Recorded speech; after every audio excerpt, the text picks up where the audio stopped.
video will cover the basics about what you will need to know as a student and as an instructor or graduate assistant for WSU's policies on discrimination, Title IX, and ADA compliance. Sexual harassment is a form of discrimination that is based on a person's sex and/or gender. Examples of sexual harassment include comments of a sexual nature, sexually explicit statements, questions, jokes, or anecdotes, persistent attempts to convert a professional relationship to a romantic relationship, non-sexual harassment that is based on a person's sex and/or gender, and harassments for a person's non-conformity to sex and/or gender stereotypes. Another form of harassment is quid pro quo harassment, in which a person is asked or coerced to exchange something for something. For example, implying that a person could receive a higher grade or receive any benefit in exchange for a sexual favor would be a form of quid pro quo harassment. Sexual misconduct includes, but is not limited to, non-consensual sexual contact, sexual assault, sexual exploitation, intimate partner violence, and stalking. Other forms of sexual misconduct include sexual exploitation, which is when a person takes non-consensual or abusive sexual advantage of another, such as voyeurism or invading another person's sexual privacy. Stalking is when a person repeated unwanted contact, following and harassing another person, or engaging in any behavior that would cause them to fear for their safety or the safety of others, concerns of property damage, or suffer substantial emotional distress. Lastly, relationship violence, which is also commonly referred to as domestic violence, intimate partner violence, dating violence, and emotional abuse, can be physical, sexual, emotional, verbal, economic, or psychological in nature. It can include actions or threats which influence or harm an intimate partner. Crucial to any discussion on sexual misconduct is addressing consent. All involved parties must give clear, knowing, and voluntary consent.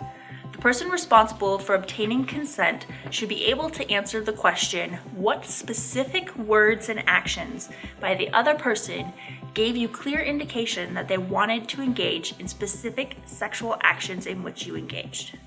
Consent can be given and taken away at any time. It is not implied simply because two people have engaged in any sexual act before. And consent for one act is not necessarily consent for all acts. Consent cannot be given if the person lacks the mental capacity to understand the nature or consequences of the act. This includes the use of drugs or alcohol. Lastly, even if a person has given affirmative consent, it is not considered voluntary if it is obtained under threat, coercion, force, or intimidation. Students should be aware that misconduct does not have to occur on campus for the university to address it, as all conduct which involves WSU students, faculty, staff, or visitors can be reported to the Office for Equal Opportunity. While the university may be limited in the actions it can take if the alleged perpetrator is a non-student, or if a complainant chooses to remain anonymous or provide limited information, in all cases, WSU will facilitate resources for the complainant and investigation participants, including care, support, and information about safety measures, interim educational measures, law enforcement options, and advocacy and counseling support. There are several policies graduate students should be aware of. Executive Policy 28 covers the university rules about faculty, student, and supervisor-subordinate relationships. These relationships are not prohibited by the university. However, having supervisory authority over someone with whom you are in a relationship is prohibited.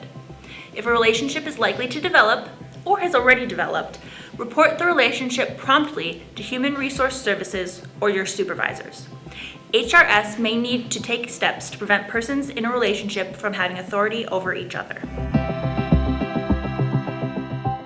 Additionally, Executive Policy 15 prohibits discrimination, sexual harassment, and sexual misconduct for all students, faculty, staff, and persons associated with the university.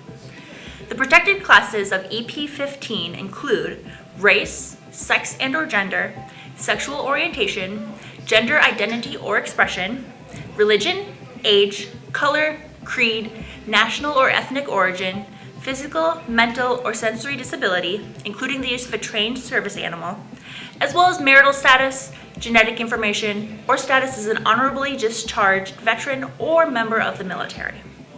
If you have any questions about this policy, or if you would like to file a complaint, you may contact the Office for Equal Opportunity.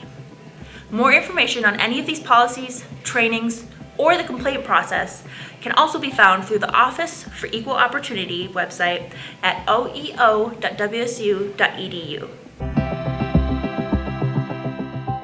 For those of you with graduate teaching assistantships, the Access Center is available to guide you through students' accommodations, including testing accommodations, lecture accommodations, flexible attendance agreements, and service animals in the classroom. Each accommodation is designed to best suit the individual student's needs and may change at some point during the course if there is any change in their disability documentation. You may be asked to sign and acknowledge a student's accommodations. Instructors cannot request information or documentation about the student's disability. In very rare instances, if the accommodation might fundamentally alter the academic program, contact the Access Center to discuss the situation. Additionally, students with certain disabilities benefit from the assistance of a trained service animal, generally dogs or miniature horses, as defined by the ADA. Service animals are not required to be approved through the Access Center, nor are students required to provide documentation of the animal's training.